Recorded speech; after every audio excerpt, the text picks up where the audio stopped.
Key players in the Nigerian mining industry have appealed to the Nigerian government to suspend the implementation of new regime for fees and royalty rates payable in the sector, pending the consultation of a panel of stakeholders and ministry officials. The miner, who made this known at a press conference in Abuja, the nation's capital, also appealed for a window of opportunity to those who may like to pay the appropriate compensation to recover their revoked title or licenses, as well as a review of the operational guidelines for the mining marshal outfit to align and complement the function of the Mines Inspectorate, among other issues. Clearview News' Imofo Nokon was there and tells us more.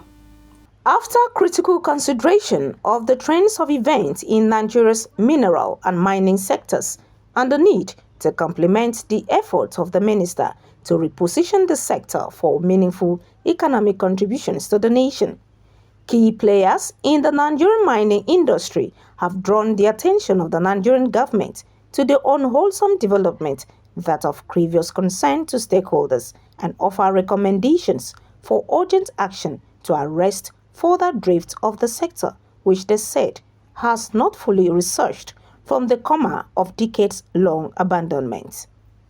The sector is already groaning under huge operational costs. We are barely coping to survive in terms of margins, especially for the small and medium scale operators. Barely coping. So you don't want to put another load on them that will actually send them out of business totally. So as I said, we've made a proposition to government on that rate.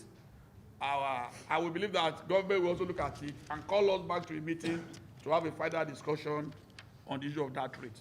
We also need to speak on the issue of this value addition that the minister mentioned. I think there's confusion out there.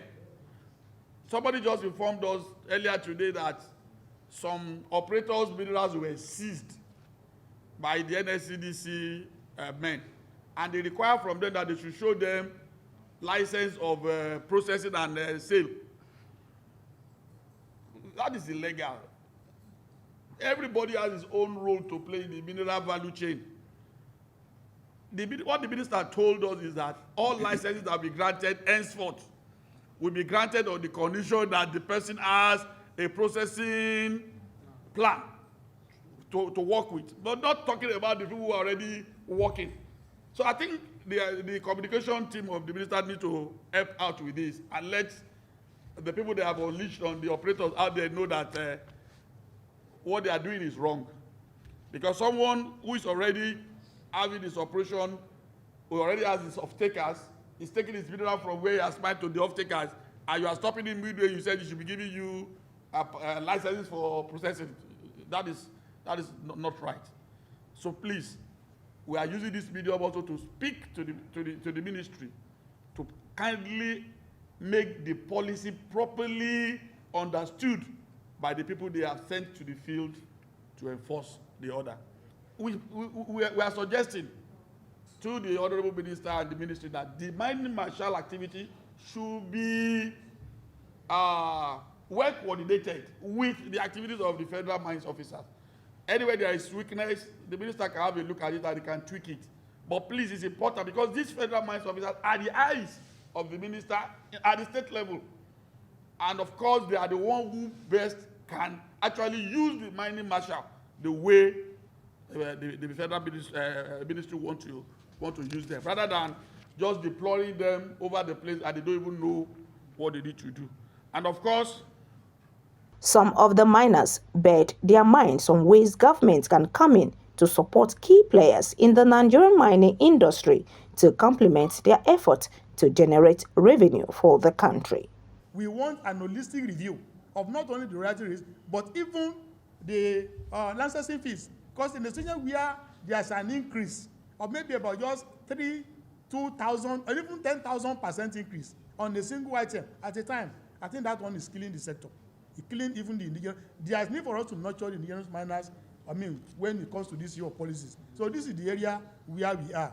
And on the issue of fund, yes, Bank of Industry Fund, we pointed the attention of the minister to it during our meeting with him. We told the minister that this money is still like idle with Bank of Industry, and he did promise that he was going to direct that the money should be released to SMDF, because we said by now naira has lost its value. A miner who was supposed to be given 10 million naira to upgrade his operations 8 years ago, 10 million cannot do anything now in mining. So the government should look for a better use of that fund. What do we want to use the money for? We want to use it to improve our capacity. By the time a miner has free access, soft access to equipment usage and leasing, it will ease some of the tensions in the sector and reduce the cost of operations. The only one that we want to add is the issue of even access to affordable funding. We're talking about rate as high as 32% getting money from the bank. And there are foreign investors that are coming in. They got their own funds at 4-5% interest rate. They have technology, they have equipment, they have the support of their government to come and exploit our resources. I think it is incumbent on the government to please really support us. Till date, 95% of barrel that is used in this country are imported. Meanwhile, the Local Content Act that was passed in 2010 clearly stated that 60% of barrel should be sourced from Nigeria.